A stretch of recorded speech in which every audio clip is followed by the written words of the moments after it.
Good morning, Tarot Sphere. It is Holly from Cape Cod Creatures, and I am here today with a deck that I've had for a little bit, but I wanted to spend some quality time with it before I went ahead and reviewed it.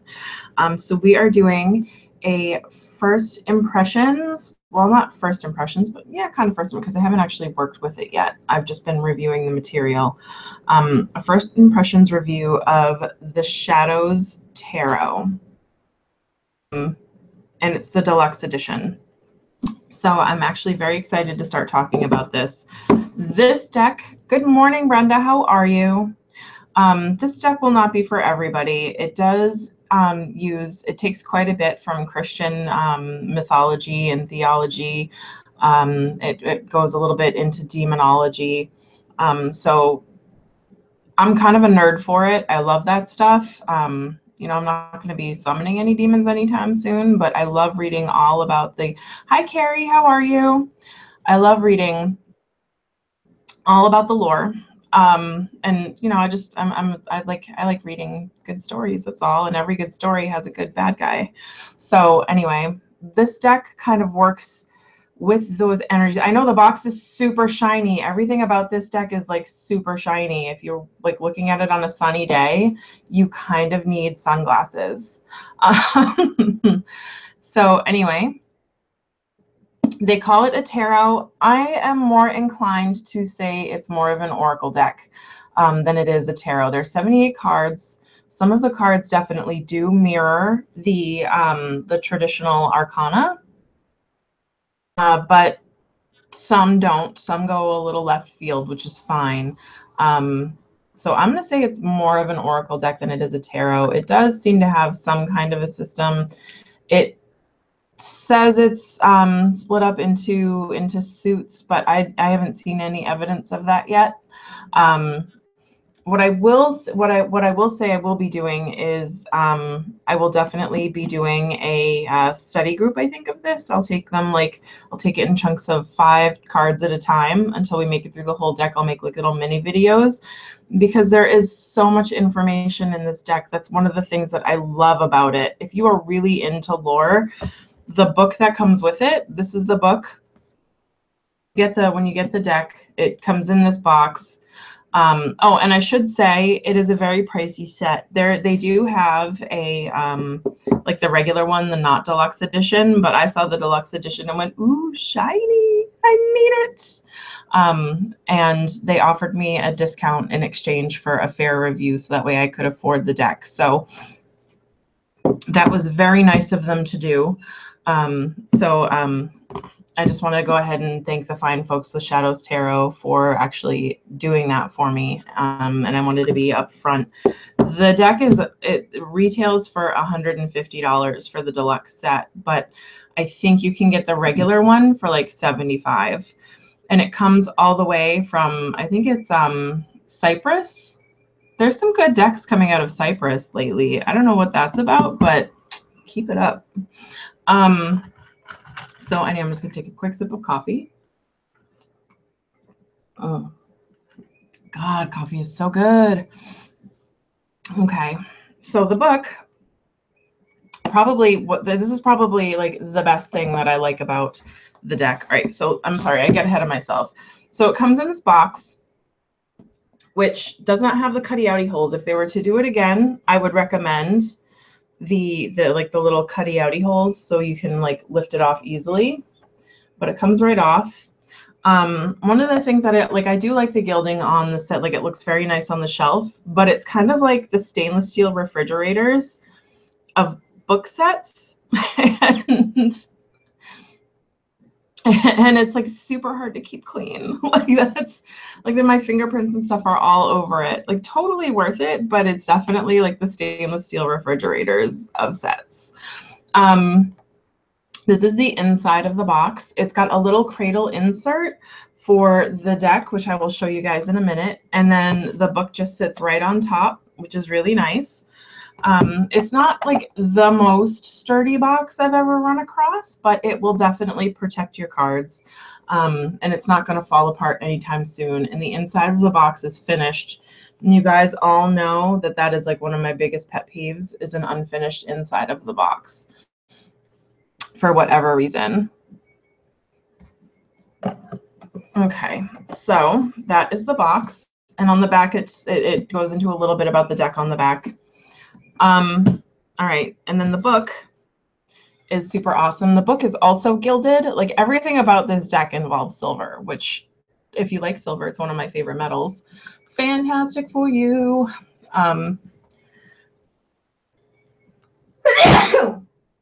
Sorry guys, I had a little sneeze. Okay. So the book goes into a little bit of lore. The fun thing about it is it kind of has like the pages almost feel Bible-y, which is kind of fun. Not like super thin, like a decent Bible, but it definitely has like a, thank you, Brenda. She said, bless you for the sneeze.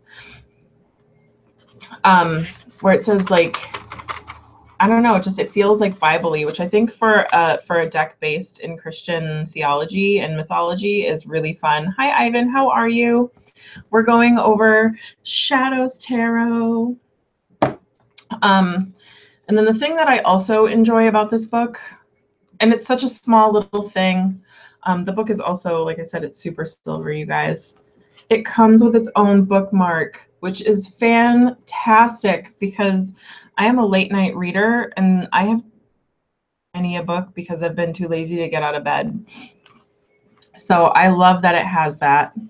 And it's in, like, it's actually in color. Like, I don't know if you can see that, but it's like the for each card is in color. And there's tons of information and meat for each card, which is awesome. Like it goes into, for example, this is the card for necromancy. So it goes into like where the word came from, what necromancy is, how it's kind of like how the church feels about it, and then how it's regarded amongst other practices, and then it goes into the card meaning. Some cards it will actually like give advice on how, like, oh well, if this happened, like some cards like this one, false prophets, is actually long. It goes into like, because it uses a couple of mythological figures on this card, it goes into the mythology for both the figures, and then it goes into the card meaning. Sometimes the card meaning is actually shorter than the information that you get for the actual card, the information for the card itself, which is really nice. All right, so anyway, there's tons and tons of meat in this book. And like I said, but like and just a very little bit of it is the card meaning, which is fantastic, honestly. Like if I'm looking for a mythology deck, I want the mythology, and that comes with each card. So awesome for that. The only thing that I will say is I don't think English is the first language of the person who wrote the book. That being said, nothing you can't get over. I know some people that tends to be a little bit of a not a hang up, but like I call it a brain itch. Like like for whatever reason they're like super like, oh my god, grammar, blah blah blah. But I think is it like if you know that the person writing this book, I don't, like I said, I don't think English is their first language. There's a few like just sentence structure feels a little weird sometimes, and a few punctuation errors. So I think it was written in one language and then translated into English. And I mean, but like it's nothing that I haven't been able, like I haven't like thrown the book down and been like, I can't understand this at all. So just know that that's a thing, but it's not a bad thing. Okay, so we're moving on. After you pull the book out, you're met with the cards, and the cards are in a bag, and I'll show you the bag first because the bag is like, it's got a pro and a con. The deck is very large. It comes in this beautiful bag with little, I don't know if you guys can see it. It's got like little scullies.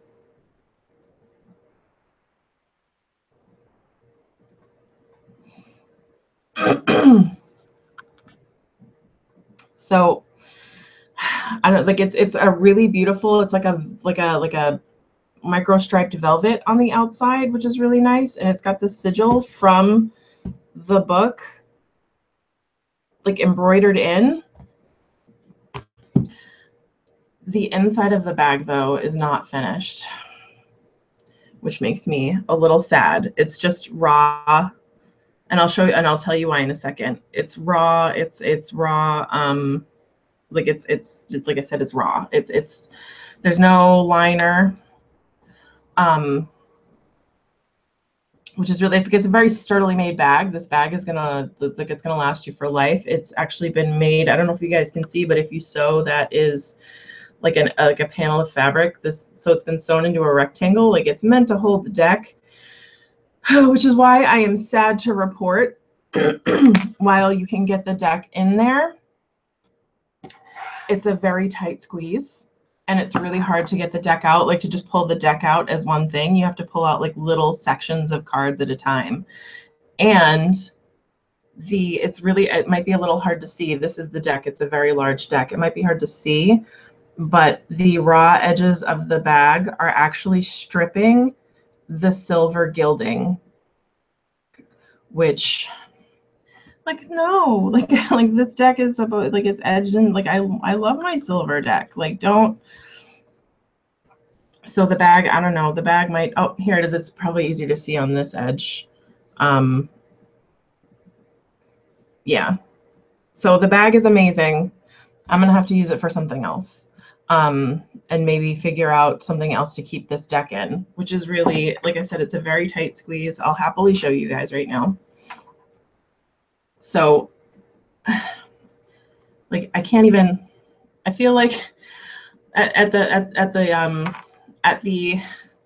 risk of sounding a little politically incorrect, but I feel like I am at the O.J. Simpson trial right now, like trying on the glove. But it's very difficult to work the deck into the bag, and the raw edges are, like I said, they're absolutely stripping. Like the decks probably go in really well when they're wrapped in their cellophane, but I can't get the deck in all at once. And like I said, stripping the, I'm not going to finish putting it in there. Like, the middle's going in just fine, but so that's kind of a bummer. It was like, it's, like I said, it's a beautiful bag. I can use it for something else. I can put like gemstones or something in there. I can, I'll figure it out. Like, I'm very happy to have the bag. It's a beautiful bag. I'll probably finish it off with my own liner at some point. Like, I'll hand stitch something in there, and then we'll figure out something to keep in there. Maybe I'll get the, because this deck is really large, and I'd like to keep it like nice for collector, for, you know, for posterity. So maybe I'll get the smaller version of the deck, and keep that in there. So anyway, on to the deck. Oh, that's my alarm. Okay. This is the back of the deck. So it is not a deck that you would read in reversals, or you could read it in reversals, but you're going to know that a card is reversed. But I don't think you need to read this deck in reversals because it's just super duper meaty. So even the back of the deck is like shiny, like it's gilded.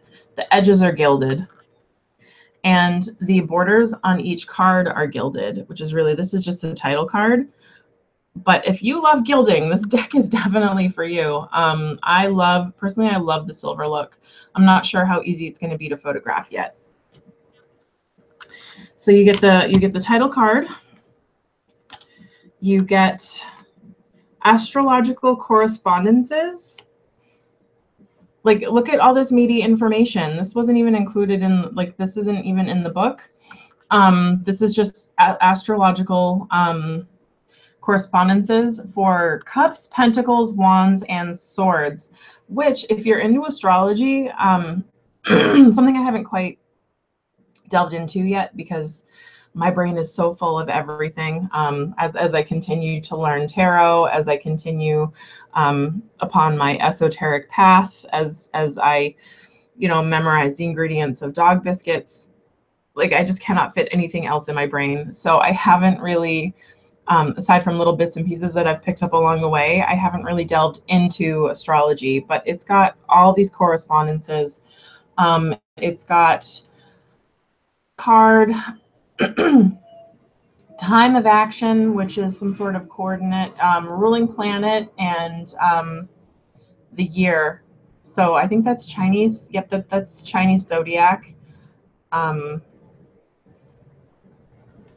Yeah, I don't know. It's just really like so much information in this deck. It's almost overwhelming, honestly, which I think is why it took me a little bit to make this video. So on to the deck itself. When you open the deck, this deck, it's in order. You are actually greeted with card number 1 as opposed to 0. So this would be, this is Satan as opposed to the Magician, which I suppose correlates. Oh, and then the, let me just go ahead and grab that. Where did you go? Okay, so the Fool, this would be Antichrist, the Fool, is actually card number 22, as opposed to card number, there's no card 0, but you do get the 22 Arcana, and it ends with the Fool right after their card for the world, which we'll go over in a second. But the artwork is fantastic. Like, it's this really fun kind of like pen and ink and color pencil. Like, it's really hard to explain, but it doesn't look it doesn't look like it's hard to explain. There are some decks that you get that are kind of done in a mixed pen and ink and color pencil media, and you're just like, oh no. Like, it looks like almost like, you know, something that you, I love colored pencil as a medium, but unless you're really, really good at it, it almost always comes across as a really awesome drawing you did in high school, which, sorry, it's just the way it is. So as you can see, like, this doesn't come across like that for whatever, like, however they managed to either print it or however she managed to finish it. Like, it just comes across as something that's just been really well done. Probably a little watercolor in there too. So anyway, they have Satan for the Magician. They did, and so you'll recognize some of these names because it's actually, like, if you think about it, all the old pagan gods and stuff were demonized by the church. So that's another cool thing. It actually prompts you into studying like other, like, because why would I stop at just the book? I spent like nights, I'm only halfway through the book. I spent nights like reading. I got to Lilith. So like Satan, like everybody knows Satan, right? So like I was like, okay, I read the page for Satan. I was like, that's nice. And then it gets to the High Priestess, which is Lilith. And then I spent an entire night Googling Lilith. like I needed to know about it. So Lilith is the High Priestess. You've got Hecate as the Empress. And then we run into my first, I think, missed opportunity with this deck. I'm not going to go too many cards in because I think you guys, kind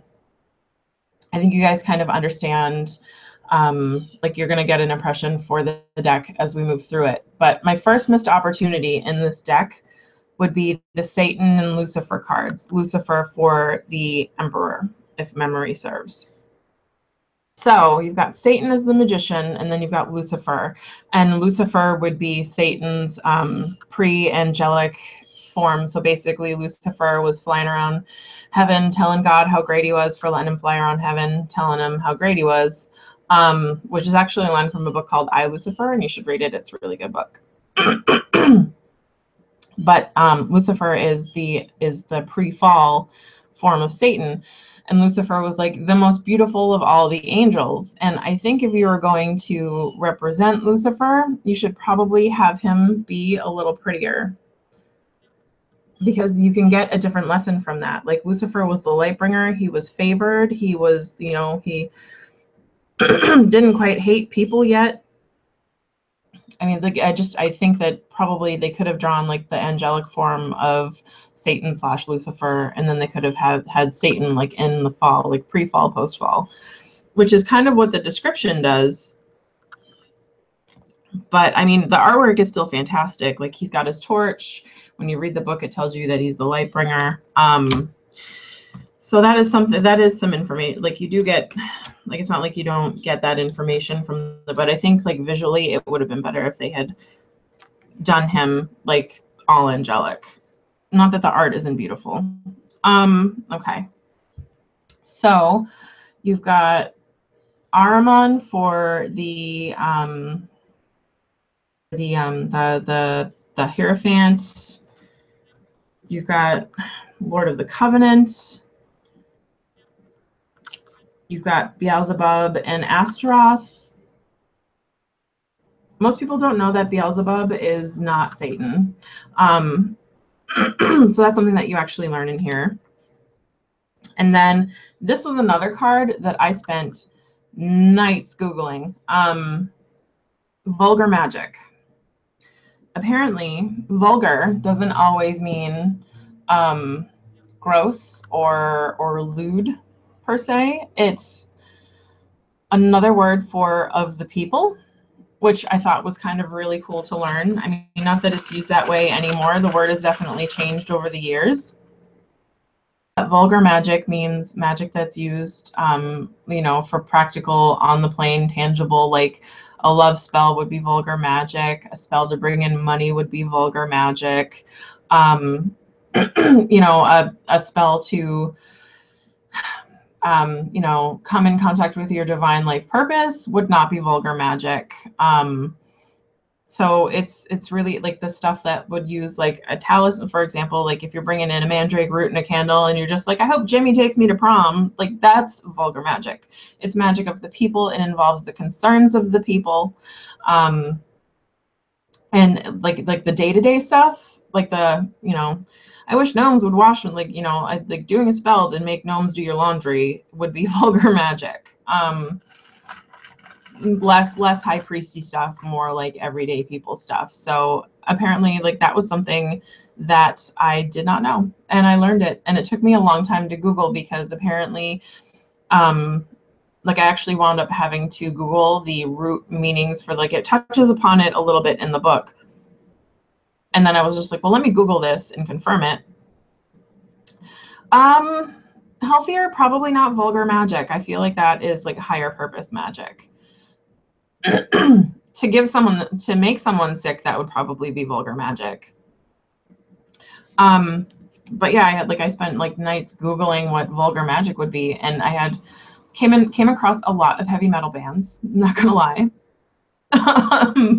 But I wound up having to Google like the root meaning of the word vulgar and like the old timey word, like, and eventually I ran across like this really obscure GeoCities website that explained it, and I wish I had saved the link because I'm not sure I could ever find it again. And can we just like pause for a minute and like squint our eyes that GeoCities is still a thing? But anyway, we've got this one, which is Victim of Temptation. We've got the reversed Wheel of Fate, which is, you know, kind of like a going backwards of sorts. Like I see this as one step forward, two steps back kind of a thing. The one thing I do want to touch on this deck, if you are going to use this deck, I think this deck would be fantastic for shadow work, because it like the meanings. Let's just let's go to the Victim of Temptation actually, because that's a good one. Mirrors is another good one. All right, Victim of Temptation. For card meaning, it says, for card meanings, let's see. The end justifies the means, self-centeredness, obsession, succumbing to temptation, checking or testing, moral quality, useless sacrifice, greed, a bad investment, triumph of selfishness, dissatisfaction, lack of effort, lack of spiritual attunement, or a false self. There are some positive cards in this deck too, so don't let that card meaning thing scare you. But I think if you're going to be doing shadow work, this is a fantastic deck for that.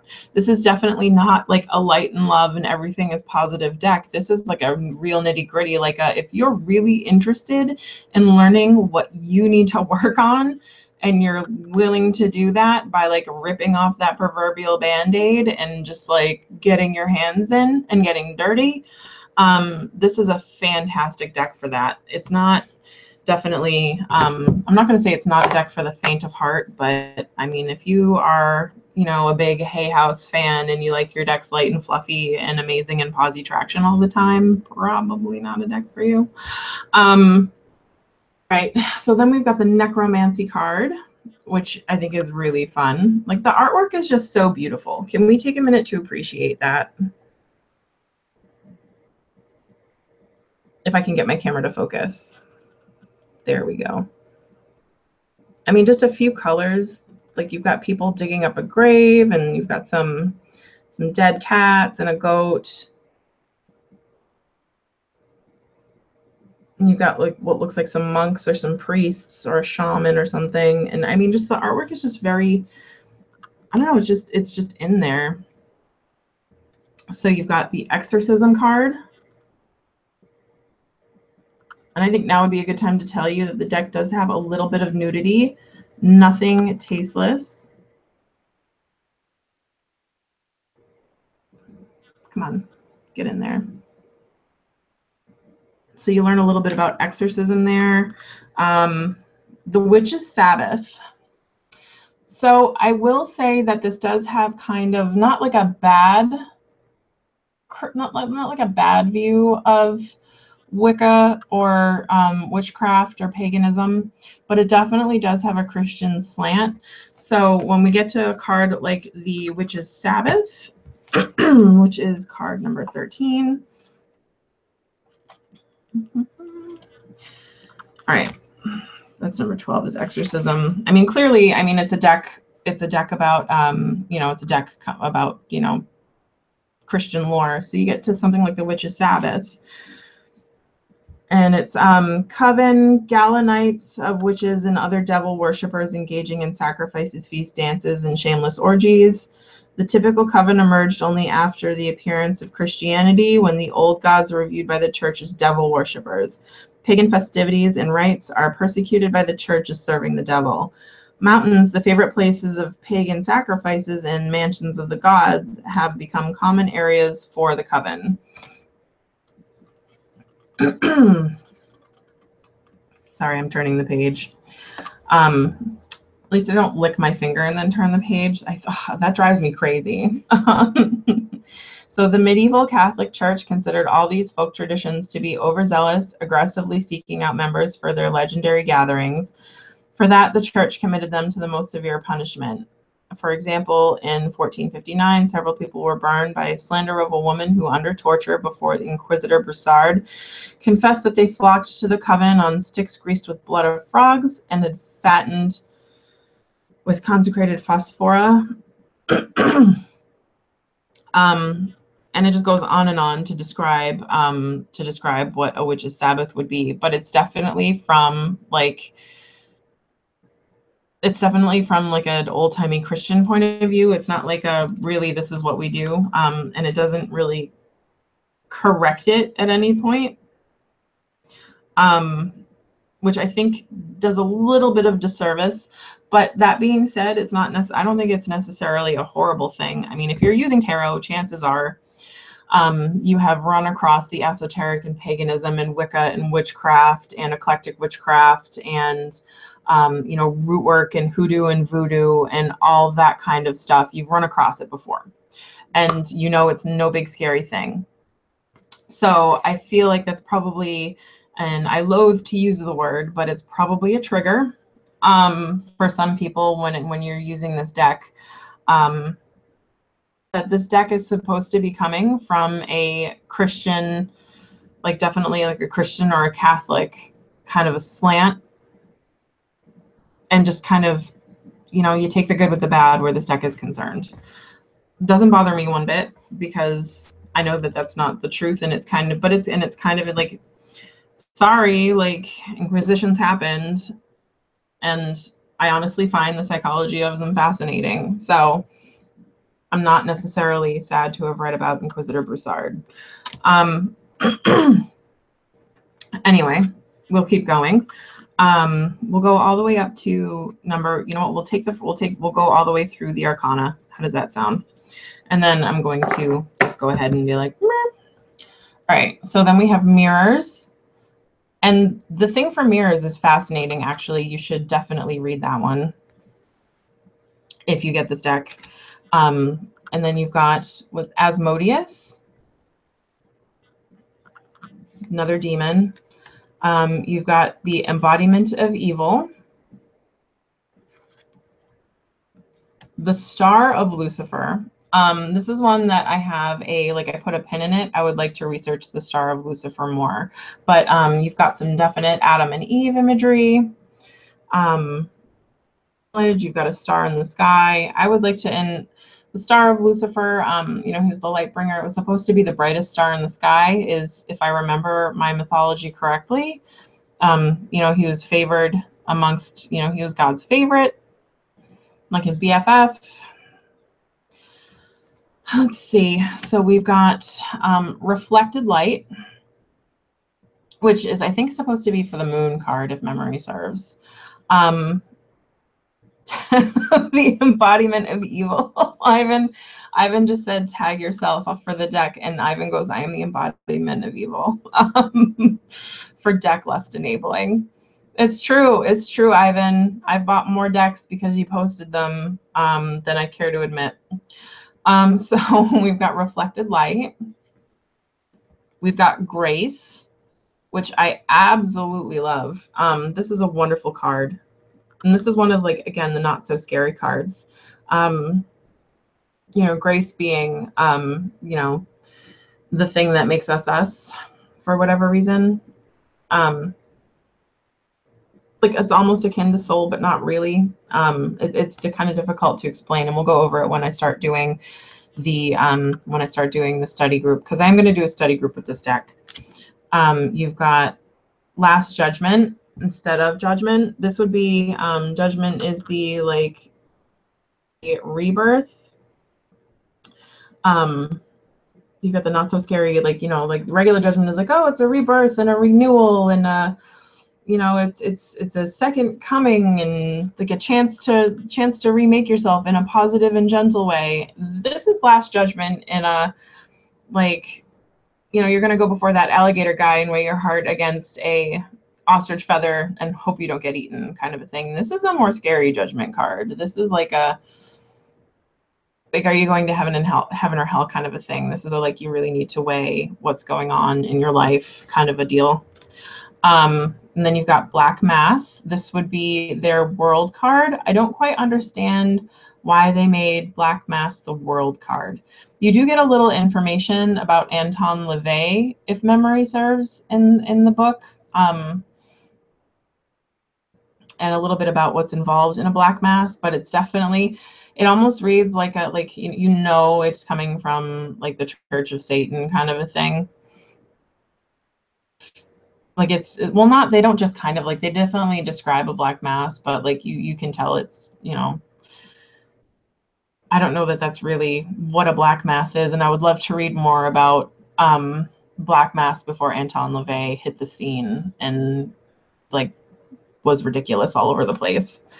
And then you've got Antichrist, which is the Fool, and I kind of wish they hadn't drawn him that way. I get that they did it to convey a fool kind of a thing, but he doesn't particularly evoke Antichrist imagery in my brain for me, because the Antichrist is, by all accounts, whoever they describe as the Antichrist, they're just oh, the Antichrist is going to be super suave and amazing, and nobody's going to know it's actually him until it's way too late. We see this guy coming a mile away. I'm sorry, creepy clown jester man. It's can't fool me once, shame on you. He's just no, you're not tricking us into thinking that you're amazing and whatnot. But anyway, that is the major arcana for this deck. Oh, Ivan says that he loves the Grace card. The Grace card is a fantastic card. And then the rest of the deck follows suit. So it says according to the info, so here's where it gets a little tricky for me. According to these cards, there are suits. But according to these cards, there's just more cards. Which isn't necessarily a bad thing. And this is where I say it doesn't really hold up to the tarot, to the tarot structure. You kind of see, like I said, you see the arcana definitely reflected in these. And then you don't, like, it's kind of hard to see the cups, wands, swords, and pentacles kind of reflected in these. It's just more, you know, you've got like false prophets, daughters of men, archons, Simon of Serene. You've got voodoo ritual, ring of Fastrada. Like, I don't see anything in these that gives you, oh, this is one of my favorites.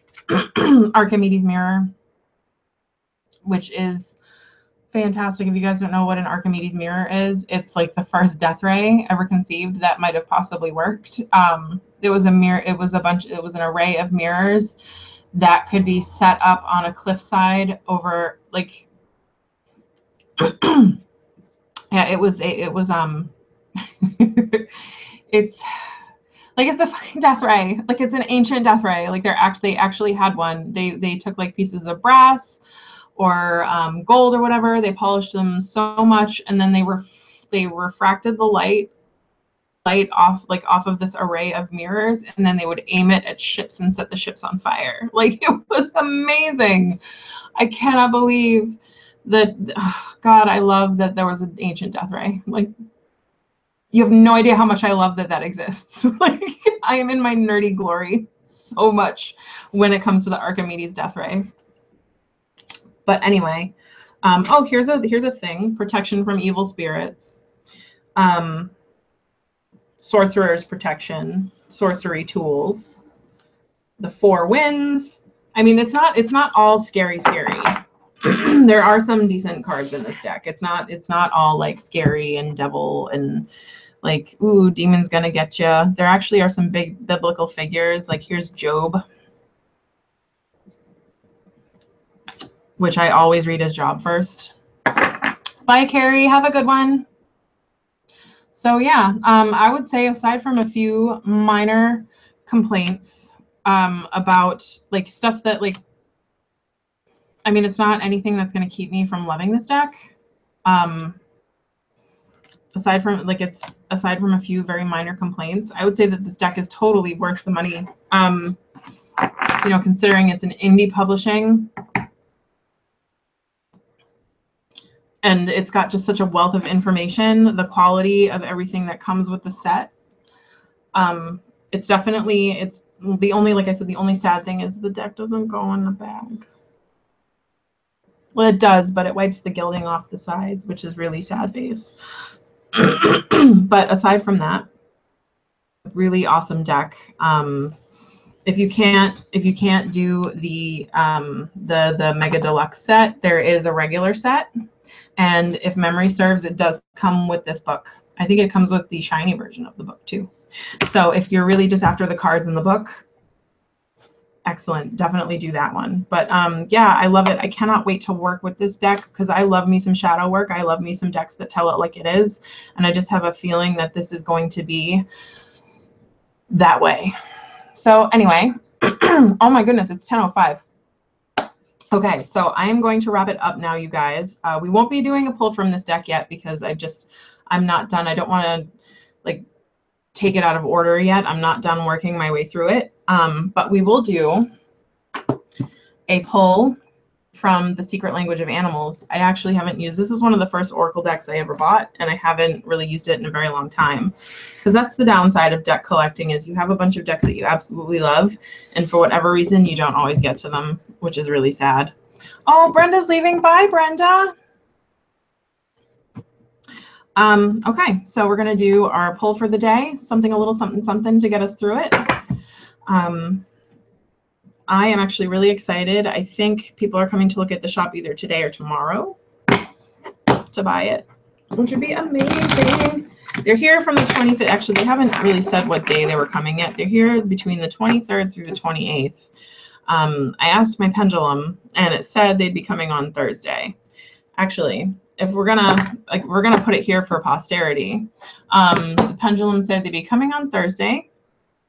They would like the shop very much, and they would put in an offer on the shop on Friday, and it would be $10,000 less than asking price, and that I should take it. So why don't we go ahead and see whether or not that comes to bear any fruit. That would be interesting. That was like my first real, like, serious pendulum session. I've just been asking like stupid questions. Like, should I have pizza for dinner? And the answer to that is always going to be yes. So I'm not sure that the pendulum was responsible for me having pizza for dinner. So it was interesting to do like my first for reals pendulum session, which we will touch upon. So anyway, let's go ahead and pull a card for us from the Secret Language of Animals. This is a Chip Richards Oracle deck. It's definitely like your standard, it's not a Hay House who does this, Blue Angel Publishing.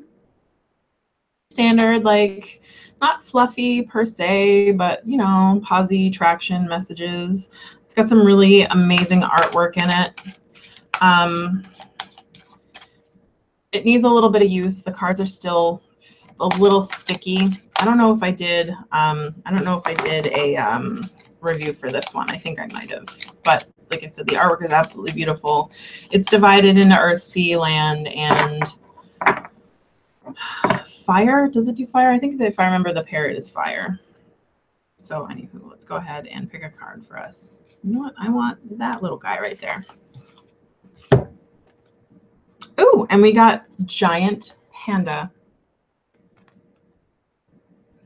which is for innocence, gentleness, harmony, and balance.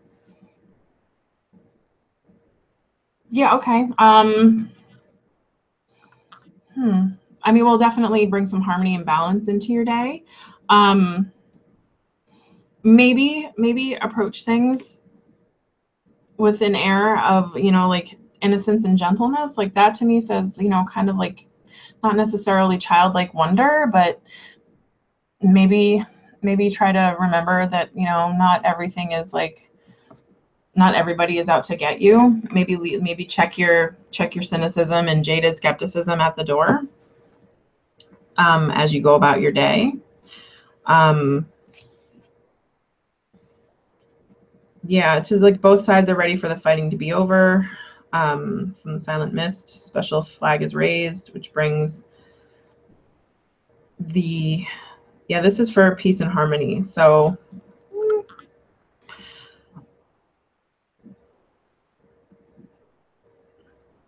yeah, I mean, it's just, this is about like, so the book entry is really about giving yourself some space for some peace and some harmony, and to perhaps remember that, you know, there are two sides to everything. It's about yin and yang and balance. The panda is kind of seen as the living embodiment of yin yang, because it looks like a giant yin yang. But yeah. Anyway, yes, have a panda day. Maybe it means for those of us that have the day off, sunny, maybe they should watch Kung Fu Panda, because it's a fantastic movie. I don't care what anybody says. And so are all the sequels. And I love Jack Black as a giant panda so much. I think the other thing to be aware of with pandas, and I think kind of a shadowy side of the card that they kind of miss, is that pandas are not, I'm not going to say that they're useless, but pandas would be extinct on their own if we didn't help them, regardless of whether or not, you know, like the help of human intervention. Pandas are actually one of the few good things that people have done, because they're not very motivated to mate.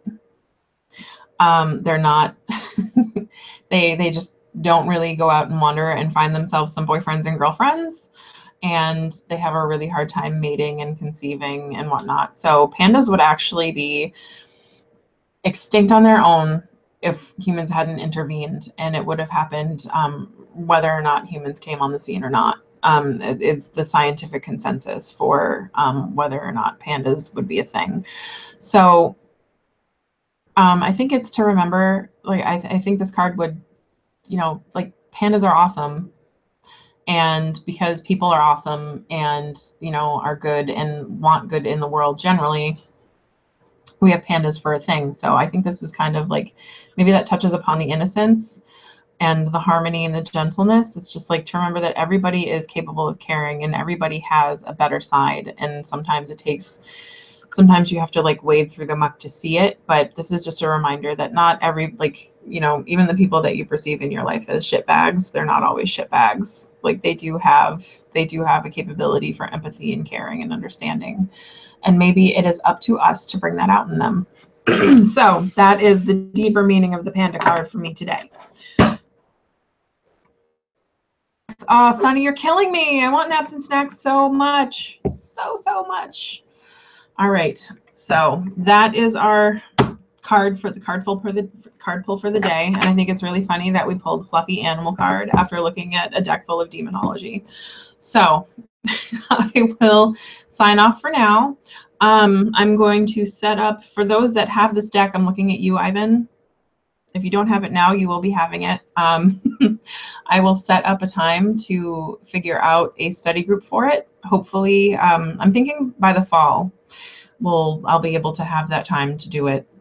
Anyway, have a good day, you guys, and, you know, be a panda or watch Kung Fu Panda.